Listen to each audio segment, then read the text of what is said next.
Ya, selamat pagi pendengar yang kami kasihi di dalam Yesus Kristus.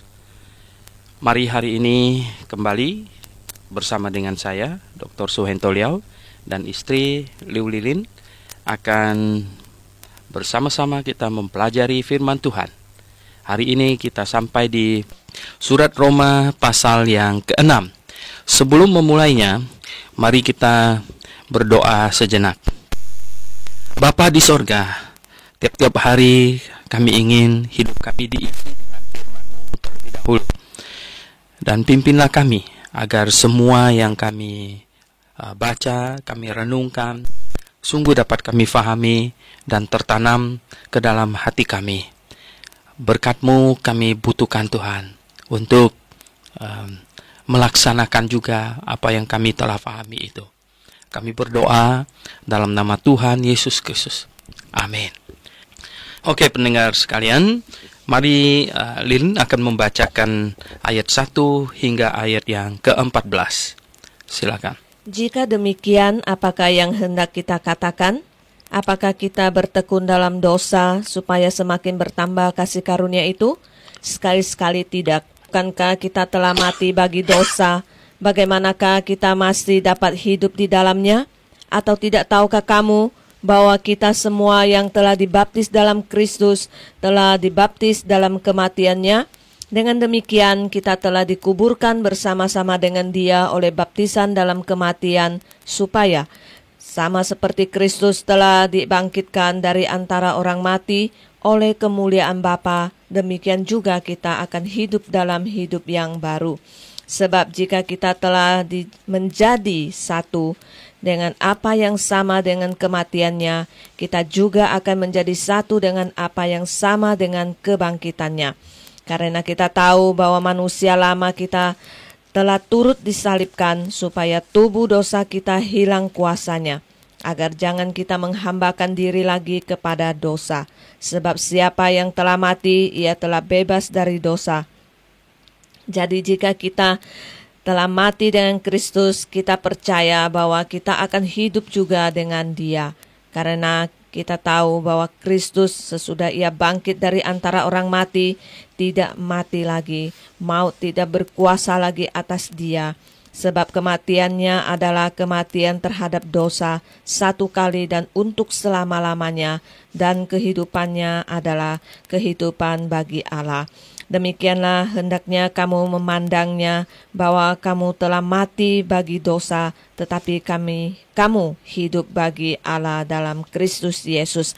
Sebab itu hendaklah dosa jangan berkuasa lagi di dalam tubuhmu yang fana, supaya kamu jangan lagi menuruti keinginannya.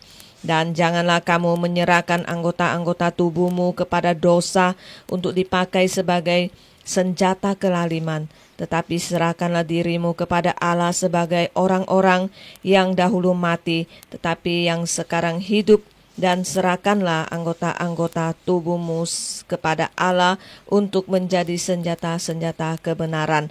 Sebab kamu tidak akan dikuasai lagi oleh dosa, karena kamu tidak berada di bawah hukum Taurat, tetapi di bawah kasih karunia. Oke pendengar yang kami kasih dalam Yesus Kristus, Rasul Paulus terus dengan pengajarannya tentang manfaat kematian Yesus Kristus, dan sekarang dia tambahkan dengan kebangkitannya. Di pasal 5 kita telah dibenarkan.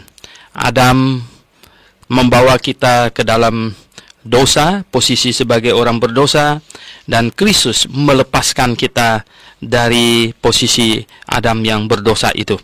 Jadi oleh Adam kita semua orang telah menjadi orang berdosa in position, dan oleh Yesus Kristus kita semua orang yang menjadi orang berdosa karena Adam dilepaskan. Oleh sebab itulah kita percaya bayi meninggal pasti masuk surga, biar bayi siapapun, mereka yang cacat mental, mereka yang tidak pernah memiliki kesadaran diri sejak lahir, mereka pasti masuk surga. Karena posisi orang berdosa yang disebabkan oleh Adam dan Hawa telah diselesaikan oleh Yesus Kristus. Sementara yang bersangkutan belum pernah memiliki kesadaran dalam melakukan dosa. Oleh sebab itu pendengar yang kami kasih dalam Yesus Kristus, Nah, kini Rasul Paulus melanjutkannya. Katanya, kalau kita sudah dilepaskan dan terutama kita sudah bertobat, yang sudah akhir balik, kita bertobat dan percaya kepada Tuhan Yesus, lalu kita mendapatkan jaminan keselamatan, kita pasti masuk surga karena Kristus bukan menanggung dosa kita satu persatu, ya, item per item, tetapi pengertiannya, konsepnya adalah Yesus Kristus menggantikan kita dihukumkan di atas kayu salib. Dia menggantikan kita dihukumkan di atas kayu salib dan kita hidup baginya sekarang ini. Jadi, nah, apakah dalam kondisi sekarang ini, katanya, apakah kita lalu katanya kita ini bebas berbuat dosa, katanya. Apakah boleh kita bertekun di dalam dosa? Oh, tentu sekali-kali tidak, katanya. Mengapa? Karena kita sudah dilepaskan dari hukuman dosa. Karena kita sudah memiliki posisi orang kudus. Dan pada saat kita bertobat dan percaya kepada Tuhan Yesus, Roh Kudus masuk ke dalam hati kita, tinggal di dalam hati kita, memeteraikan kita menjadi milik Allah. Di sini juga dia jelaskan bahwa itu adalah jaminan bagi kita untuk mendapatkan keseluruhannya, ya. Jaminan bagi kita. Nah, jadi ya, pendengar yang kami kasih dalam Yesus Kristus, apakah kita boleh bertekun di dalam dosa? Oh, tentu tidak, ya. Saya seringkali mengumpamakannya demikian, ya. Misalnya ada seseorang namanya A, ya, dia waktu kecil dia nakal, mungkin umur 10 tahun, dan dia petik buah tetangga. Kemudian orang berteriak, pencuri, pencuri, semua orang keluar dan mau memukulnya. Tetapi ayahnya tidak membiarkan anaknya yang 10 tahun itu dipukulin orang, sehingga ayahnya menghalang-halangi dan anaknya tidak terpukul, tetapi ayahnya yang kena dipukul orang, dan sehingga giginya di depan copot 2 misalnya. Dan pendengar yang saya kasih dalam Yesus Kristus, apakah yang ada di dalam hati anak yang telah menyebabkan gigi ayahnya copot 2 itu? Setiap kali dia melihat ayahnya tersenyum dan giginya hilang 2, apa perasaan yang ada pada anak yang telah mencuri itu? Pastilah dia akan merasa bersalah dan merasa bahwa sayalah yang menyebabkan itu gigi ayah saya patah 2 di depan. Dan apakah dia tidak akan merasa bersalah sedikit pun dan akan kembali untuk memetik buah tetangga, mencuri lagi? Saya pikir setiap kali dia akan mencuri, dia harus ingat akan gigi ayahnya yang sudah copot 2 itu. Nah, pendengar yang saya kasih dalam Yesus Kristus, maka itulah kita yang sudah diselamatkan. Dan kita, orang yang sudah diselamatkan, nomor 1 adalah orang yang sudah sadar bahwa kita orang berdosa. Nah, bukan hanya sadar kita orang berdosa, adalah orang yang sadar juga bahwa karena dosa kita telah menyebabkan penyaliban Yesus Kristus. Karena dosa kita telah menyebabkan Yesus Kristus harus menderita, dimakotain dengan duri, ditombak dia punya rusuk, ya, dan lain sebagainya, ya, karena dosa kita. Jadi pendengar yang saya kasih dalam Yesus Kristus, apakah orang yang sudah diselamatkan, apakah orang yang sudah mengerti akan kebenaran ini, apakah orang yang sudah mengaku dirinya berdosa dan mengaku bahwa dosanya telah menyebabkan penderitaan Yesus Kristus, akan dengan leluasa melakukan dosa? Di sini Rasul Paulus berkata, sekali-kali tidak, ya, sekali-kali tidak, ya. Jadi katanya, bukankah kita telah mati bagi dosa? Dan setiap orang yang bertobat percaya kepada Tuhan Yesus adalah orang yang mengaku saya sudah mati bagi dosa. Maksudnya demikian, kita adalah orang yang memahami Yesus telah mati menggantikan saya, dihukum atas semua dosa saya. Jadi saya dihitung sebenarnya sudah mati. Ya, Yesus sudah menggantikan saya, dihukum atas semua dosa saya. Jadi saya ini dihitung orang yang sudah mati. Dan sekarang saya masih hidup, sekarang saya masih berbicara, itu adalah karena hidup yang Tuhan Yesus berikan kepada saya. Jadi, pendengar yang saya kasih dalam Yesus Kristus, coba tolong difahami demikian. Bahwa saya sebenarnya sudah mati, ya. Saya mati oleh karena semua dosa saya, ya. Saya telah mati Ya, karena Yesus dihukumkan menggantikan saya dihitung sebenarnya sudah mati. Tetapi sekarang saya ini hidup, saya masih bisa berbicara, melakukan ini itu adalah karena kehidupan Yesus Kristus yang Dia berikan kepada saya. Jadi saya sebenarnya dihitung sudah mati, gitu. Nah, di sini dikatakan ya, sekali-kali tidak. Bukankah kita telah mati bagi dosa? Nah, bagaimanakah kita masih dapat hidup di dalamnya? Ya, kita tidak mungkin hidup di dalam dosa lagi. Nah, orang yang sudah mengakui bahwa dia berdosa dan sesungguhnya Yesus telah menggantikan dia dihukum mati dan berarti dia sudah mati, ini orang tidak lagi memiliki sifat dosa karena dia sudah mati. Jadi pendengar yang saya kasih dalam Yesus Kristus, orang demikian kalau jatuh ke dalam dosa adalah karena dia terpeleset, dia jatuh. Tetapi orang yang belum pernah mengaku dirinya berdosa dan menyesalinya serta menerima Yesus sebagai juru selamatnya, mereka melakukan dosa adalah karena pelampiasan sifat dosanya. Jadi orang yang sudah diselamatkan jatuh ke dalam dosa bukanlah pelampiasan sifatnya, karena sifatnya sesungguhnya telah menjadi orang kudus, tetapi dia jatuh ke dalam dosa.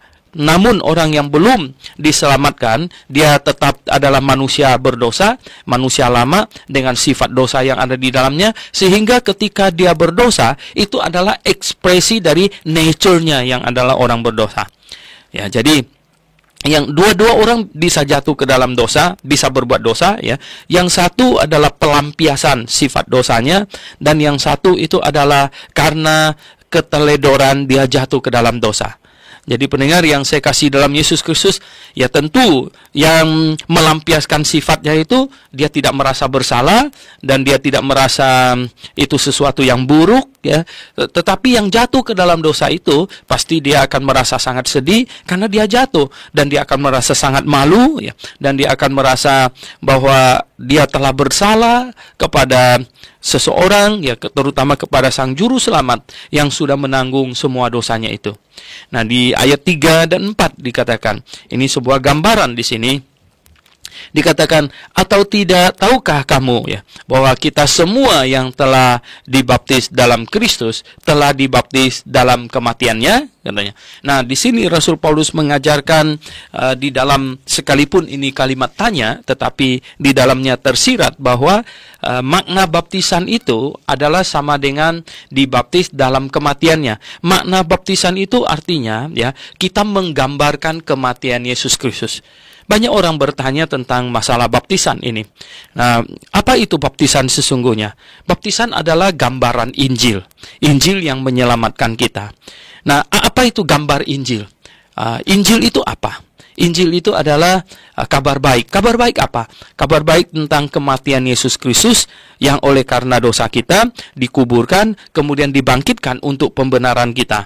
Itu di Roma pasal 4 ayat 25, ya. Jadi Kristus mati karena pelanggaran kita, masukkan ke dalam tanah, kemudian dia bangkit untuk pembenaran kita. Jadi pendengar yang saya kasih dalam Yesus Kristus, itu inti Injil, ya. Inti Injil adalah Sang Juru Selamat dihukumkan karena dosa kita, kemudian dimatikan, dikuburkan karena pelanggaran kita, kemudian dia dibangkitkan kembali ke sorga menghadap Allah Bapa untuk membenarkan kita. Nah, itu inti Injil. Jadi baptisan itu adalah gambaran dari inti Injil. Oleh sebab itulah, ya, semua orang yang mau memberitakan Injil, yang mau menerima Injil, ya, dan sudah sungguh-sungguh diselamatkan oleh Injil, dia melaksanakan sebuah upacara simbolik untuk menggambarkan Injil. Nah, pendengar yang saya kasih dalam Yesus Kristus, kita tahu, ya, semua rangkaian ibadah simbolik perjanjian lama selesai ketika Yohanes Pembaptis menunjuk kepada Yesus Kristus, ya. Jadi semua ibadah simbolik perjanjian lama selesai, yaitu ibadah simbolik yang sifatnya mengingatkan kepada janji Allah yang akan datang. Nah, setelah yang hakikatnya tiba dan setelah dia melaksanakan misi penyelamatan, Injil yang menyelamatkan kita. Kemudian ya diperintahkan supaya kita melaksanakan hanya ada 2 ibadah simbolik untuk menggambarkan Injil yang menyelamatkan kita. Jadi ada dua ibadah simbolik saja, yaitu baptisan dan perjamuan Tuhan. Jadi 2 ibadah simbolik ini ya, ini upacara simbolik yang sebenarnya bukan upacara bagaimana. Pokoknya setiap kali itu dilakukan itu untuk mengingat sesuatu. Jadi mengingat baptisan untuk mengingat kematian, penguburan dan kebangkitan Yesus Kristus. Dan ya perjamuan Tuhan juga dilakukan untuk mengingat ya. Perbuatlah ini setiap kali kamu meminumnya untuk menjadi peringatan akan aku, katanya. Jadi untuk mengingat gitu. Nah, jadi pendengar yang saya kasih dalam Yesus Kristus, baptisan sama sekali bukan untuk menghapuskan dosa, ya bukan ya. Tetapi itu untuk mengingatkan kita pada Injil yang sudah menyelamatkan kita. Itulah sebabnya orang yang dibaptis haruslah orang yang sudah diselamatkan. Ya, adalah karena dia menggambarkan Injil yang sudah menyelamatkannya. Nah, pendengar yang saya kasih dalam Yesus Kristus, itulah sebabnya semua rasul-rasul dibaptiskan oleh Yohanes Pembaptis. Satu-satunya orang yang tidak dibaptis hanyalah Yohanes Pembaptis, ya. Oleh sebab itulah dia dipanggil Yohanes Pembaptis. Kalau dia pun dibaptis, maka dia bukan Yohanes Pembaptis, Yohanes dibaptis gitu ya. Jadi pendengar yang saya kasih dalam Yesus Kristus, satu-satunya orang yang tidak dibaptis hanyalah Yohanes Pembaptis. Dan Yesus Kristus menyerahkan diri untuk dibaptis.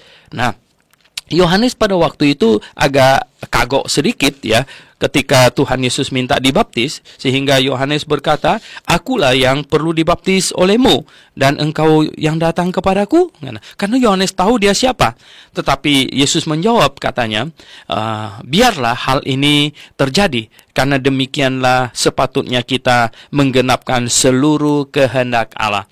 Nah, berarti orang yang dibaptis itu adalah orang yang menyerahkan dibaptis melakukan seluruh kehendak Allah.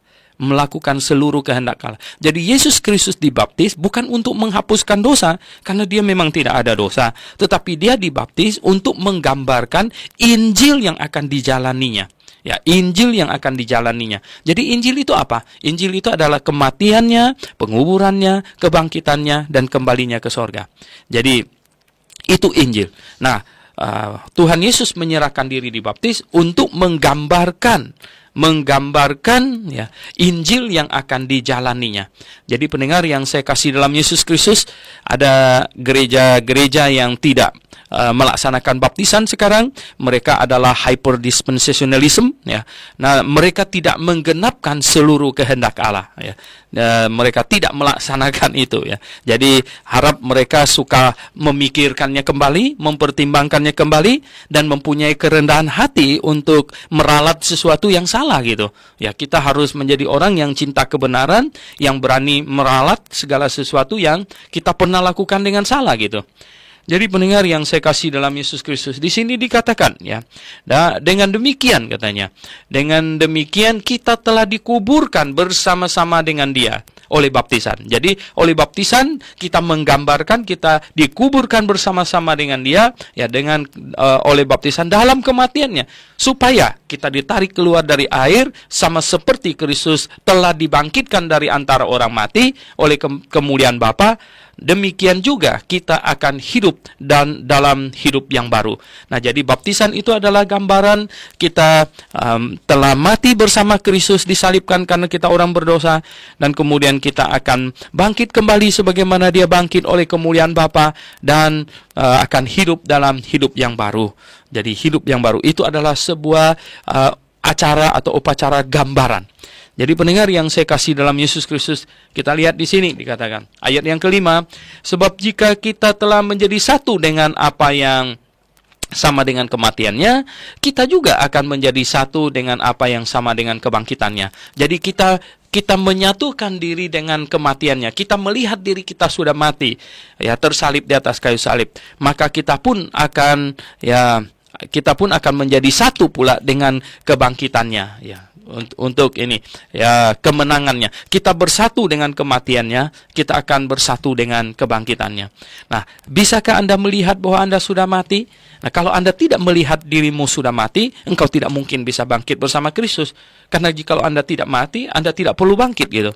Karena kita tahu bahwa manusia lama kita telah turut disalibkan. Jadi manusia lama kita turut disalibkan. Kita harus melihat bahwa manusia berdosa kita itu sudah disalibkan bersama Yesus Kristus, supaya tubuh dosa kita hilang kuasanya. Jadi kita harus terus-menerus dapat melihat itu, sehingga tubuh dosa kita itu hilang kuasanya. Ya. Agar jangan kita menghambakan diri lagi kepada dosa, sehingga kita tidak perlu mengulang-ulangi dosa, karena kita selalu melihat bahwa manusia berdosa kita sudah disalibkan bersama dengan Yesus Kristus. Nah, inilah yang harus dimiliki oleh setiap orang yang sudah sungguh-sungguh bertobat dan percaya kepada Tuhan Yesus, yaitu harus selalu memandang, selalu melihat bahwa dirinya sudah disalibkan di atas kayu salib, bahwa sesungguhnya hidupnya sekarang yang dia sedang hidupi itu adalah milik Yesus Kristus. Itu adalah pemberian Allah yang harus dipakainya untuk kemuliaan Allah. Nah, sebab siapa yang telah mati, ia telah bebas dari dosa. Ya, sebab siapa yang telah mati, ia telah bebas dari dosa. Jadi, ya, jika kita telah mati dengan Kristus, ya, kita percaya bahwa kita akan hidup juga dengan Dia. Nah, karena kita telah mati,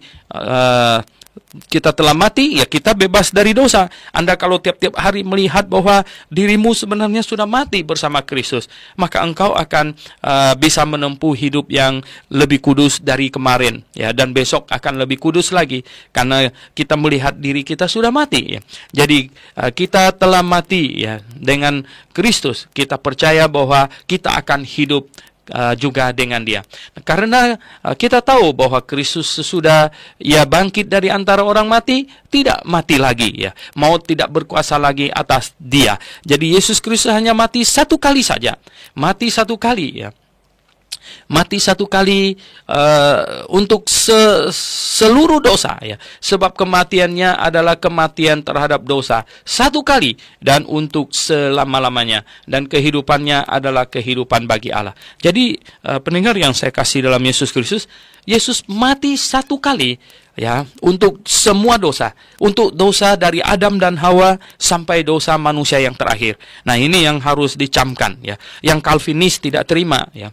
Calvinis percaya bahwa Yesus hanya mati bagi orang-orang yang dipilihnya saja gitu. Tetapi kita lihat di sini, ya, bahwa Yesus Kristus, ya, mati bagi dosa, ya, satu kali, ya, untuk selama-lamanya, dan kemudian dia hidup, ya, dia hidup, kehidupannya adalah kehidupan untuk Allah.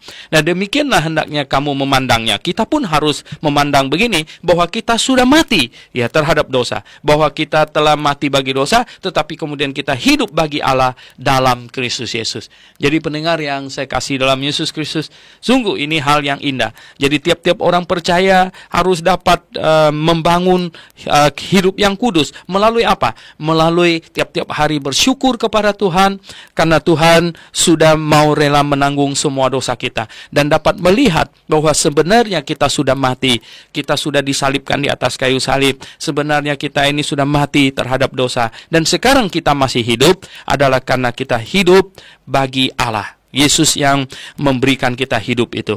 Nah, sebab itu hendaklah dosa jangan berkuasa lagi di dalam tubuhmu yang fana. Jadi dosa jangan lagi berkuasa atas kita, supaya kamu jangan lagi, ya, menuruti keinginannya. Jadi kita tidak perlu menuruti keinginan dosa lagi, dan janganlah kamu menyerahkan anggota tubuhmu kepada dosa untuk dipakai sebagai senjata kelaliman, tetapi serahkanlah dirimu kepada Allah sebagai, ya, orang yang, ya, dahulu mati tetapi yang sekarang hidup, ya, sekarang hidup oleh siapa? Hidup oleh kuasa Yesus Kristus, hidup untuk kemuliaan Allah. Dan serahkanlah, katanya, dan serahkanlah anggota-anggota tubuhmu kepada Allah untuk menjadi senjata kebenaran. Jadi pendengar yang saya kasih dalam Yesus Kristus, nah inilah kasih karunia, ya, kasih karunia yang Tuhan berikan kepada kita. Kembali saya mau uraikan sedikit lagi, baru kita baca perikop yang akan datang, yaitu bahwa di sini dikatakan Janganlah kamu menyerahkan, ayat 13 ya. Janganlah kamu menyerahkan anggota-anggota tubuhmu kepada dosa untuk dipakai sebagai senjata kelaliman. Jadi orang yang sudah dilahirkan kembali, orang yang sudah mengaku bahwa dirinya berdosa dan telah melihat ya, telah sanggup melihat bahwa dirinya telah disalibkan di atas kayu salib untuk menerima hukuman yang patut bagi dosanya, dan sekarang sebenarnya dia hidup, itu adalah hidup untuk Allah. Orang yang dapat melihat ini ya, orang yang sungguh-sungguh memahami betapa Yesus telah dihukumkan menggantikannya, dan sekarang dia hidup, ini adalah hidupnya milik Yesus Kristus. Orang yang demikian hendaknya kita tidak menyerahkan anggota tubuh kita untuk dipakai sebagai senjata kelaliman. Jadi jangan sampai ya, anggota tubuh yang sekarang ini yang kita ada, yang kita miliki, yang sebenarnya adalah pemberian dari Yesus Kristus itu terpakaikan untuk hal-hal yang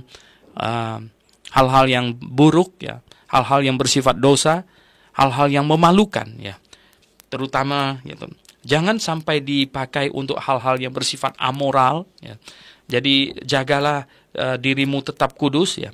Jangan berzina, karena berzina itu adalah dosa yang dilakukan langsung dengan tubuh, kata Tuhan Yesus. Jadi kita lihat ya, kita harus jaga supaya diri kita kudus, karena tubuh ini yang kita sedang pakai, kita sedang hidupi, ini adalah tubuh milik Yesus Kristus. Nah, ini harus selalu kita ingat di dalam tiap-tiap hari kehidupan kita. Kita tahu tubuh yang sedang kita miliki ini, sekarang ini, kita hidupi ini adalah tubuh milik Yesus Kristus. Ya, jadi kita menjaganya, merawatnya ya untuk kebaikan. Jangan berlebihan ya. Jadi tidak perlu sampai menjadi seorang pesolek begitu ya. Karena ini milik Yesus Kristus. Ini hanya perlu dirawat dengan baik supaya dapat dipakai dengan efektif ya. Untuk apa? Sebenarnya untuk kemuliaan Allah, untuk pemberitaan Injil. Jadi tubuh kita ini betul-betul harus kita pakai untuk kemuliaan Allah. Jadi jangan sampai menjadi alat kelaliman, jangan sampai menjadi alat untuk sesuatu yang tak bermoral gitu. Nah, tetapi katanya serahkanlah dirimu kepada Allah sebagai orang-orang yang dahulu mati tetapi yang sekarang hidup. Jadi kita tiap-tiap hari kita menyerahkan diri kita kepada Allah ya. Kita berkata, Tuhan Yesus ya, ini tubuh yang Engkau miliki ya. Pagi ini bangun ya, silakan Engkau bisa memakainya ya, untuk hal-hal yang memuliakan nama-Mu, apa saja yang Engkau inginkan. Jadi tiap-tiap pagi kita bangun, kita mengucap syukur atas keselamatan jiwa kita yang telah Tuhan berikan, bahwa Dia telah rela mati di atas kayu salib untuk menggantikan kita. Dan kita setuju sekarang kita sedang menghidupi satu kehidupan yang menggantikannya. Oleh sebab itu kita menyerahkan anggota tubuh kita menyerahkan hidup kita ini. Tuhan, hidup ini milik-Mu, karena hidup yang telah Engkau tebus ini, hidup yang dimana Engkau telah gantikannya menerima hukuman dosa di atas kayu salib, ini hidup milik-Mu, silakan Engkau pakai sesuai dengan keinginan-Mu. Jadi pendengar yang saya kasih dalam Yesus Kristus, dengan demikian maka hidup kita ini akan sangat bermanfaat ya, akan dipakai oleh Allah untuk banyak hal ya, untuk berbagai hal. Nah, mungkin kita berdoa mau berangkat kerja, Tuhan ya, hidup yang Engkau berikan ini sekarang akan saya pakai untuk mencari uang ya, untuk menghidupi anak istri dan lain sebagainya. Tetapi tentu Tuhan juga mau supaya ketika kita dapatkan uang, Tuhan mau itu dipakai juga, bukan hanya untuk keperluan kehidupan kita saja, tapi kita harus ingat akan tugas memberitakan Injil. Oleh sebab itu, pendengar yang saya kasih dalam Yesus Kristus, ya kita harus menyisikan ya sebagiannya untuk pemberitaan Injil, supaya pemberitaan Injil bisa sampai kemana-mana, ya supaya ke pelosok-pelosok, ya karena memberitakan Injil membutuhkan dana yang cukup besar, ya. Nah, kita sempat absen 1 minggu karena saya pergi ke Kalimantan Barat ya untuk memberitakan Injil di sana ya, untuk mengadakan seminar ya. Kita tidak mungkin suruh mereka untuk menanggung tiket bolak-balik dan segala macam, itu tidak mungkin karena ekonomi di daerah itu ya sangat minim dibandingkan kita yang tinggal di kota ini. Oleh sebab itu, pendengar yang saya kasih dalam Yesus Kristus, kita tahu bahwa pemberitaan Injil memerlukan dana. Ya, tidak mungkin saya bisa berenang dari Jakarta sampai ke Pontianak di sana ya. Itu pasti sudah ditelan ikan hiu di baru sampai di Teluk Jakarta saja sudah habis mungkin. Jadi pendengar yang saya kasih dalam Yesus Kristus ya. Oleh sebab itu ya, tiap-tiap orang yang sudah dilahirkan kembali, tiap-tiap orang yang sudah diselamatkan, rela menyerahkan hidupnya, tubuhnya untuk pemberitaan Injil, ambil bagian dalam segala hal. Nah, mungkin kita bukan orang yang memberitakan Injil langsung, ya kita bekerja, kita mencari uang, tetapi kalau hasil kerja kita sebagian kita sisihkan untuk pemberitaan Injil, misalnya mensupport ini radio berita klasik ini, nah ini salah satu. Jadi kita bisa menjadi seorang yang menyerahkan anggota tubuh kita untuk dipakai oleh Allah.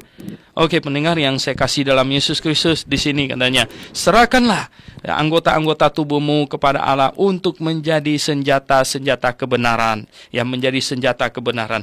Sebab kamu tidak akan dikuasai lagi oleh dosa, karena kamu tidak berada di bawah hukum Taurat. Nah, memang sepatutnya kita tidak lagi dikuasai oleh dosa. Ya, kita hanya jatuh ke dalam dosa kalau kita tidak hati-hati gitu ya. Di sini, tetapi di bawah kasih karunia. Nah, kalau kita jatuh ke dalam dosa karena kita tidak hati-hati, apakah kita akan masuk neraka? Oh tidak, tidak. Ya, kita bersalah kepada Yesus Kristus yang telah mati menanggung dosa itu. Ya, kita bersalah kepadanya dan kita hanya perlu katakan, Tuhan Yesus, ya, saya sudah berusaha namun gagal ya. Tetapi tolonglah supaya saya bangun dan saya akan lebih baik lagi gitu. Hari ini lebih baik dari kemarin dan besok akan lebih baik dari hari ini ya. Better than yesterday, less than tomorrow ya. Jadi oke, pendengar yang saya kasih dalam Yesus Kristus.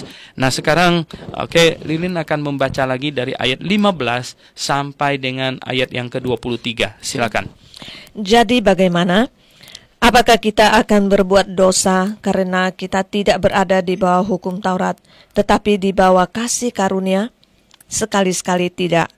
Apakah kamu tidak tahu bahwa apabila kamu menyerahkan dirimu kepada seseorang sebagai hamba untuk mentaatinya, kamu adalah hamba orang itu dan yang harus kamu taati, baik dalam dosa yang memimpin kamu kepada kematian maupun dalam ketaatan yang memimpin kamu kepada kebenaran? Tetapi syukurlah kepada Allah, dahulu memang kamu hamba dosa, tetapi sekarang kamu dengan segenap hati telah mentaati pengajaran yang telah diteruskan kepadamu. Kamu telah dimerdekakan dari dosa dan menjadi hamba kebenaran. Aku mengatakan hal ini secara manusia karena kelemahan kamu. Sebab sama seperti kamu telah menyerahkan anggota-anggota tubuhmu menjadi hamba kecemaran dan kedurhakaan yang membawa kamu kepada kedurhakaan, demikian hal kamu sekarang harus menyerahkan anggota-anggota tubuhmu menjadi hamba kebenaran yang membawa kamu kepada pengudusan. Sebab waktu kamu hamba dosa, kamu bebas dari kebenaran. Dan buah apakah yang kamu petik daripadanya, semuanya itu menyebabkan kamu merasa malu sekarang, karena kesudahan semuanya itu ialah kematian. Tetapi sekarang, setelah kamu dimerdekakan dari dosa dan setelah kamu menjadi hamba Allah, kamu beroleh buah yang membawa kamu kepada pengudusan, dan sebagai kesudahannya ialah hidup yang kekal. Sebab upah dosa ialah maut, tetapi kasih karunia Allah ialah hidup yang kekal dalam Kristus Yesus Tuhan kita. Iya. Oke, pendengar yang kami kasih dalam Yesus Kristus, di ayat-ayat 13 sampai 14 Rasul Paulus telah berkata bahwa sepatutnya kita tidak menyerahkan tubuh kita lagi kepada dosa sehingga kita menjadi hamba dosa dan jasmani kita ini menjadi alat kelaliman, tetapi sepatutnya kita menyerahkan diri kita, sepatutnya kita menyerahkan diri kita kepada Allah untuk menjadi senjata kebenaran. Sepatutnya anggota tubuh kita ini yang sekarang kita miliki, atau hidup yang sekarang kita miliki, yang sesungguhnya adalah milik Yesus Kristus itu, kita serahkan kepada Allah supaya bisa dipakai olehnya untuk menjadi senjata kebenaran, untuk berperang bagi kebenaran, untuk memberitakan kebenaran. Jadi untuk mendukung pemberitaan kebenaran dan lain sebagainya. Nah, pendengar yang saya kasih dalam Yesus, Ayat 15 dia berkata, jadi bagaimana? Apakah kita akan berbuat dosa karena kita tidak berada di bawah hukum Taurat? Nah, karena sekarang katanya ayat 14, sebab ayat 14 bilang ini, sebab kamu tidak akan dikuasai lagi oleh dosa karena kamu tidak berada di bawah hukum Taurat, tetapi di bawah kasih karunia. Jadi begini, orang yang sudah dihitung sudah mati bersama Kristus di atas kayu salib, itu tidak lagi di bawah hukum Taurat, karena dia sudah mati gitu. Yesus Kristus sudah mati baginya, dan dia harus melihat dirinya sudah mati bersama Yesus di atas kayu salib. Jadi ketika Yesus Kristus dihukum mati di atas kayu salib, dia harus dapat melihat itu sebenarnya hukuman mati untuk dia gitu. Karena dosanya lah yang ditanggung oleh Yesus. Nah, orang mati itu hukum Taurat tidak ditulis untuk orang yang sudah mati. Oleh sebab itulah maka dia tidak berada di bawah hukum Taurat, tapi dia di bawah hukum kasih karunia Kristus. Nah, sekarang dia hidup, sekarang orang yang demikian ini hidup, itu hidup karena kasih karunia Kristus. Karena Yesuslah yang memberikan hidup kepadanya. Jadi Yesuslah yang telah memberikan hidupnya kepada saya. Jadi saya tidak hidup di bawah hukum Taurat. Saya hidup di bawah Yesus Kristus gitu, yang memberikan hidup saya kepada saya. Yang hidup saya yang di bawah hukum Taurat sudah mati gitu. Sudah dihukumkan di atas kayu salib. Oke, jadi pendengar sekarang sudah nangkep apa yang dimaksudkannya, yaitu bahwa hidup saya yang lama yang mesti mentaati hukum Taurat itu dan telah gagal mentaati hukum Taurat itu sudah dimatikan di atas kayu salib. Dan sekarang saya hidup, ini adalah hidup yang diberikan oleh Yesus Kristus kepada saya. Karena saya percaya kepadanya. Karena saya mengaminkan apa yang dia buat bagi saya di atas kayu salib. Sehingga terjadilah transaksi rohani. Jadi dia dihukumkan menggantikan saya. Sekarang saya hidup baginya. Nah, karena saya hidup baginya, saya tidak hidup di bawah hukum Taurat, tetapi saya hidup di bawah kasih karunia Yesus Kristus. Nah, jadi bagaimana? Apakah kita akan berbuat dosa karena kita tidak berada di bawah hukum Taurat? Tetapi di bawah kasih karunia Yesus Kristus? Oh, sekali-kali tidak, Tentu, sama sekali tidak, gitu.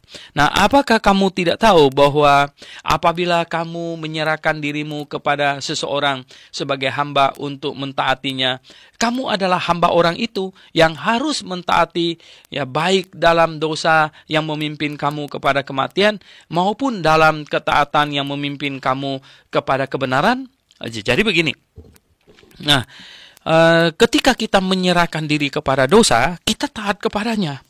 Kita taat kepadanya, bahkan sampai hal yang terburuk pun, sampai nanti kita akan masuk ke neraka, kita akan taat kepadanya. Karena kita menyerahkan diri kita ke dalam kuasa dosa gitu. Tetapi sekarang kita telah menyerahkan diri kita kepada Yesus Kristus. Karena kita telah mengaminkan bahwa dia dihukumkan di atas kayu salib menggantikan saya, dan saya telah setuju sekarang saya hidup baginya, maka berarti sekarang saya adalah hamba Yesus Kristus. Saya bukan lagi hamba dosa, tetapi saya adalah hamba Yesus Kristus. Jadi sekarang saya telah menyerahkan hidup saya telah menyerahkan anggota tubuh saya pada Kristus, dan saya siap mentaatinya. Setiap orang Kristen yang sungguh-sungguh lahir baru sepatutnya berpikir demikian. Sepatutnya dia tahu bahwa dia adalah hamba Yesus Kristus. Dan dulu dia telah menghambakan diri kepada dosa, sehingga ulang-ulang melakukan dosa, dan akan berakhir dalam kebinasaan. Tapi sekarang telah dimerdekakan dari dosa, dan sekarang telah menyerahkan hidup kita. Kita telah menyerahkan hidup kita. Kita telah menyerahkan semua anggota tubuh kita kepada Yesus Kristus dan siap mentaatinya. Jadi sekarang kita tidak mentaati hukum Taurat, tetapi sekarang kita mentaati Yesus Kristus. Kita bukan hidup di bawah hukum Taurat, tetapi kita hidup di bawah kasih karunia Yesus Kristus. Nah, tiap-tiap hari kita harus mengaminkan, tiap-tiap hari kita harus menyadari bahwa kita telah mati. Kita, manusia lama kita yang di bawah hukum Taurat, telah gagal melaksanakan hukum Taurat dan telah dimatikan. Dan sekarang saya hidup. Ini adalah hidup yang diberikan oleh Yesus Kristus kepada saya. Dan saya sudah komitkan hidup ini untuk mentaati Yesus Kristus. Mentaati hukum kasih karunia-Nya. Dan oleh sebab itu kalau saya jatuh ke dalam dosa, saya bersalah kepada Yesus Kristus. Di hadapan Allah Bapa, saya orang yang sudah kudus. Di hadapan Allah Bapa, saya tak bercacat sedikit pun. Nah, inilah yang menjamin saya bisa masuk sorga. Karena di hadapan Allah Bapa, saya tidak bersalah sedikit pun. Saya ada di dalam kasih karunia Yesus Kristus. Nah, kalau saya jatuh ke dalam dosa besok lusa, saya tahu ya, di hadapan Allah Bapa saya tetap orang kudus karena Yesus Kristus membungkusi saya. Tetapi saya bersalah kepada Yesus Kristus, ya juru selamat saya yang telah saya janjikan mau mentaatinya. Jadi saya bersalah kepadanya. Oleh sebab itu, pendengar yang saya kasih dalam Yesus Kristus, tiap-tiap hari dalam hidup kita harus memandang kepada Yesus. Ya, kita minta kekuatan darinya. Nah, di sini dikatakan, tetapi ya, syukurlah kepada Allah. Dahulu memang kamu hamba dosa, ya. Dahulu ya, tetapi sekarang kamu dengan segenap hati telah mentaati pengajaran yang telah diteruskan kepadamu. Ya, dulu kamu hamba dosa, tetapi sejak kamu ya mengaku diri orang berdosa, sejak kamu menyesali dosamu, sejak kamu percaya, ya bertobat, ya percaya kepada Yesus Kristus dengan segenap hatimu, atau sejak kamu mengaminkan bahwa Yesus menggantikan engkau dihukumkan di atas kayu salib dan engkau menggantikan dia hidup di muka bumi ini, sejak saat itu, ya maka kamu ya hari ini menjadi milik Kristus. Dan dahulu kamu memang hamba dosa, tetapi sekarang kamu dengan segenap hati telah mentaati pengajaran yang telah diteruskan kepadamu. Nah, kamu telah dimerdekakan dari dosa. Ya, karena dosa tidak berkuasa lagi atas orang yang melihat dirinya sudah mati dan menjadi hamba kebenaran. Ya. Jadi pendengar yang saya kasih dalam Yesus Kristus, sepatutnya kita menjadi hamba kebenaran. Kita dengan sepenuh hati, dengan sukarela, dengan senang, ya menjadi hamba kebenaran. Kita menyerahkan diri kita untuk menjadi hamba Yesus Kristus. Pendengar yang saya kasih dalam Yesus, ada sebuah cerita yang pernah saya baca di sebuah buku, ya, menceritakan tentang kehidupan orang-orang di Amerika di masa pemerintahan Abraham Lincoln. Ya. Jadi ada seorang kulit putih di sebelah utara yang tidak setuju dengan perbudakan, berkunjung ke rumah temannya di selatan yang setuju perbudakan.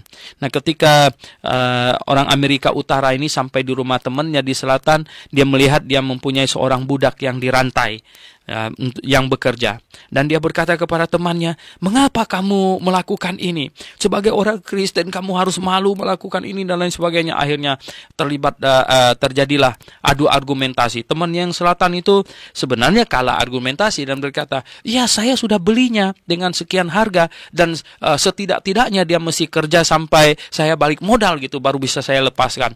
Nah, teman yang utara itu marah sekali. Dia bilang, "Kamu," katanya, "hanya karena uang segitu saja. Nih, lepaskan dia rantainya, biar dia bebas. Dan saya ganti, berapa uang kamu habis beli dia?" Kemudian temannya bilang, "Benar kamu ini mau ganti," katanya. "Nih sekian." Nah, teman yang utara itu keluarkan uang dan ganti uang yang telah dikeluarkan untuk membeli budak itu. Dan dia berkata, "Nah, lepaskan dia." Dan itu temannya yang selatan itu ambil kunci dan kemudian dilepaskan, ya. Nah, ketika dilepaskan, mereka berdua berkata, "Ya, sekarang kamu bebas," katanya. "Kamu sekarang manusia bebas. Kamu mau kerja di mana terserah kamu. Sekarang kamu manusia bebas," gitu. "Kamu bukan budak lagi, kamu manusia bebas." Tetapi kemudian orang yang budak yang tadi mendengarkan pertengkaran mereka berdua itu, tiba-tiba air matanya bercucuran dan dia datang, dia memeluk kaki ini. Orang yang Amerika bagian utara itu, dia menangis, dia bilang, "Terima kasih engkau telah membebaskan saya, engkau telah menebus saya, engkau sudah membebaskan saya." Dia berkata, "Tolong berikan alamat, sekarang saya mau ikut kamu ke tempat kamu, saya mau bekerja, saya mau ini menjadi budakmu." Kalau orang utara itu berkata, "Enggak, saya tidak mau memperbudak orang." Dia bilang, "Kamu tidak memperbudak saya sekarang mau kerja." Dia bilang, "Saya mau kerja kepada kamu." Dia bilang, "Saya mau bekerja lebih rajin lagi." lebih rajin lagi, karena ya sekarang saya tidak diperbudak, tapi saya dikasihi. Saya mau bekerja lebih rajin lagi. Nah, pendengar yang saya kasih dalam Yesus Kristus, demikianlah kita dengan Tuhan Yesus sesungguhnya. Ya. Jadi Tuhan Yesus telah melepaskan kita dari perbudakan dosa, dan Tuhan tidak mau memperbudak kita. Ya, dia sama sekali tidak mau memperbudak kita. Dia mau supaya kita tergugah oleh kasih-Nya. Kemudian kita rela memperhambakan diri kita kepadanya. Nah, ini yang dia harapkan dari kita. Supaya kita tahu budi baik-Nya. Supaya kita tahu bahwa dialah yang melepaskan kita dari hukuman di neraka. Dan di sini kata ayat 18 berkata, kamu telah dimerdekakan dari dosa dan telah menjadi hamba kebenaran. Ya. Akan aku mengatakan hal ini secara manusia, karena kelemahan kamu. Sebab sama seperti kamu telah menyerahkan anggota-anggota tubuhmu menjadi hamba kecemaran dan kedurhakaan yang membawa kamu kepada kedurhakaan. Ya, di mana katanya secara manusia ya, karena kelemahan kamu. Sebab ya sama seperti kamu telah menyerahkan anggota tubuhmu untuk hal-hal yang cemar, demikianlah halnya ya. Kamu sekarang harus menyerahkan anggota-anggota tubuhmu menjadi hamba kebenaran yang membawa kamu kepada pengudusan.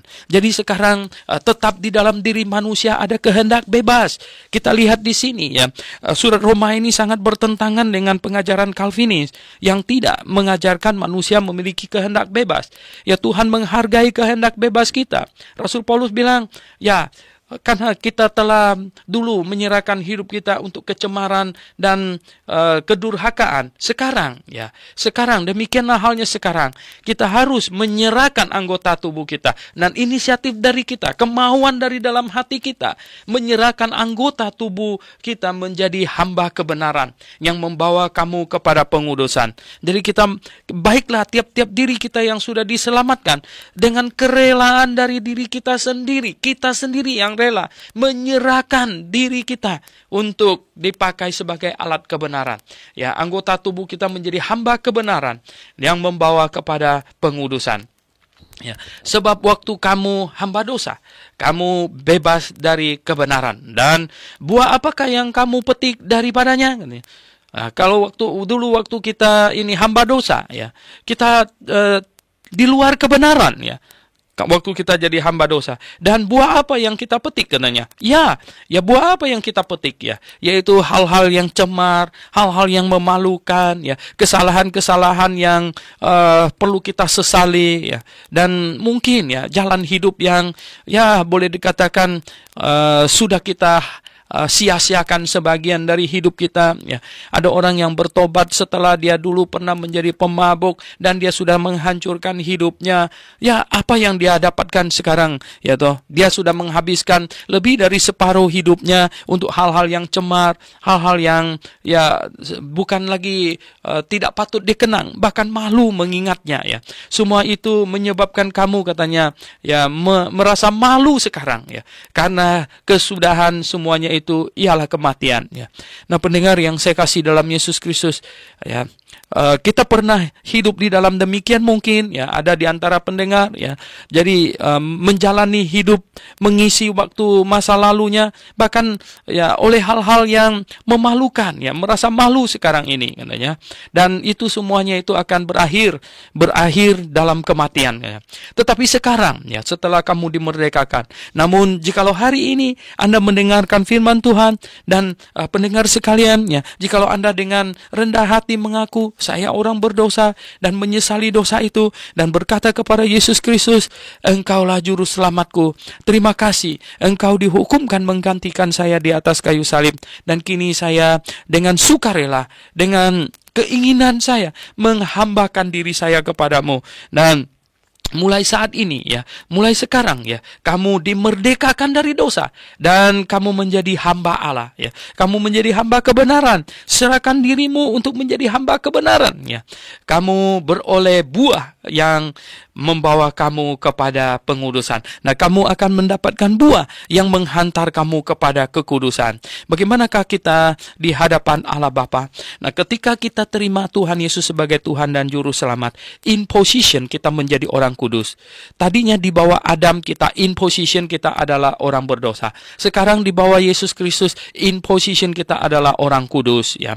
Kemudian dulu kita di bawah Adam, hati kita, nature kita adalah nature yang berdosa. Sekarang kita di bawah Yesus Kristus, Roh Kudus masuk ke dalam hati kita, nature kita, ya, sifat kita adalah yang kudus. Jadi pendengar yang saya kasih dalam Yesus Kristus, ketika seseorang bertobat percaya kepada Tuhan Yesus Kristus, dia menerima posisi orang kudus dan nature atau hati yang kudus. Nah, kita belum memiliki karakter yang kudus. Kita tiap-tiap hari sekarang ini harus membangun karakter yang kudus. Di dalam 2 Korintus pasal 7 ayat 1, ya. Kalau pendengar ada Alkitab di tangan, kita buka 2 Korintus pasal 7 ayat 1, bunyinya demikian. Ya, saudara-saudaraku yang kekasih, karena kita sekarang memiliki janji-janji itu, marilah kita menyucikan diri kita dari semua pencemaran jasmani dan rohani, dan dengan demikian menyempurnakan kekudusan kita dalam takut akan Allah, Jadi pendengar yang saya kasih dalam Yesus Kristus, menyempurnakan kekudusan kita dengan membangun karakter yang kudus, yaitu karakter yang takut akan Allah. Jadi pendengar yang saya kasih dalam Tuhan, ketika kita bertobat dan percaya kepada Tuhan Yesus, kita menerima posisi yang kudus, kita menerima hati yang kudus, ya. Nah, oleh sebab itu Rasul Paulus tulis kepada orang-orang kudus di Korintus, kepada orang-orang kudus di Efesus. Mengapa? Karena posisinya kudus dan hatinya kudus. Jadi ada gereja yang mengacaukan konsep ini karena mereka hanya memberikan jabatan orang kudus, ya, santo santa kepada orang tertentu yang ditentukan oleh gereja. Enggak benar itu, ya. Yang benar sesuai dengan Alkitab adalah barang siapa yang sudah bertobat percaya kepada Tuhan Yesus, dia mendapat posisi yang kudus dan hati yang kudus. Maka itu disebut orang kudus. Dan kita semua masih membangun karakter yang kudus. Ya, posisi yang kudus dan hati yang kudus untuk masuk surga. Ya, sekali lagi, posisi yang kudus dan hati yang kudus untuk masuk surga. Sedangkan karakter yang kudus untuk bercahaya di dunia ini. Jadi, kalau seseorang sudah bertobat percaya kepada Tuhan Yesus, dia sudah pasti masuk surga? Iya. Lalu kalau besok-besok dia jatuh ke dalam dosa, atau dia tidak membangun karakter yang kudus, maka dia akan menyebabkan banyak hal yang negatif. Hidupnya yang tidak kudus itu akan menyebabkan mungkin saudara-saudarinya, bapak ibunya, atau anaknya segala macam tidak mau percaya kepada Tuhan Yesus karena tidak melihat dia membangun karakter yang kudus. Maka dia sendiri akan masuk surga, tetapi dia menyebabkan banyak orang masuk ke neraka. Dan mungkin tetangga-tetangganya melihat dia juga yang tadinya mau percaya kepada Tuhan Yesus menjadi tidak mau gara-gara melihat hidupnya yang tidak kudus. Itulah sebabnya kita mendapat posisi yang kudus dan hati yang kudus. Kemudian kita harus membangun karakter yang kudus supaya kita bersinar di muka bumi ini. Nah, pendengar yang saya kasih dalam Yesus, Rasul Paulus simpulkan di ayat 23, upah dosa ialah maut, ya. Nah, kalau kita di dalam dosa, kita hidup dalam dosa, kita akan menuai maut. Tetapi karunia Allah ialah hidup yang kekal dalam Yesus Kristus Tuhan kita. Tetapi jikalau kita mau masuk ke dalam Yesus Kristus, maka kita akan memiliki hidup yang kekal. Itu kesimpulannya. Jadi pendengar yang saya kasih dalam Yesus Kristus, nah pembahasan kita hari ini sampai di sini, ya. Mari kita berdoa. Bapa di sorga, terima kasih untuk kasih karunia-Mu. Terima kasih untuk firman-Mu yang menenteramkan hati kami, yang menghiburkan kami. Kami yang di dalam Yesus Kristus sudah pasti akan diselamatkan. Kami sungguh mengucap syukur kepadamu. Agung mulia nama-Mu Bapa. Dalam nama Tuhan Yesus Kristus kami berdoa. Amin. Pendengar yang kami kasih di dalam Yesus Kristus, saya yakin Anda yang sudah diselamatkan, Anda ingin lebih banyak orang mendengarkan Injil. Saya yakin. Oleh sebab itu, marilah kita bersama-sama melayani Tuhan. Saya menyampaikannya, dan Anda tolong kasih tahu orang di radio ada pemberitaan Injil, pembahasan Alkitab, SMS mereka. Ya, jangan putus asa. Satu kali mungkin dia tidak mendengarkan, dan mungkin 2 kali dia akan mendengarkan, dan seterusnya. SMS sebanyak mungkin. Anda telah bersama-sama dengan saya memberitakan Injil. Oke, saya kembalikan kepada operator, silakan.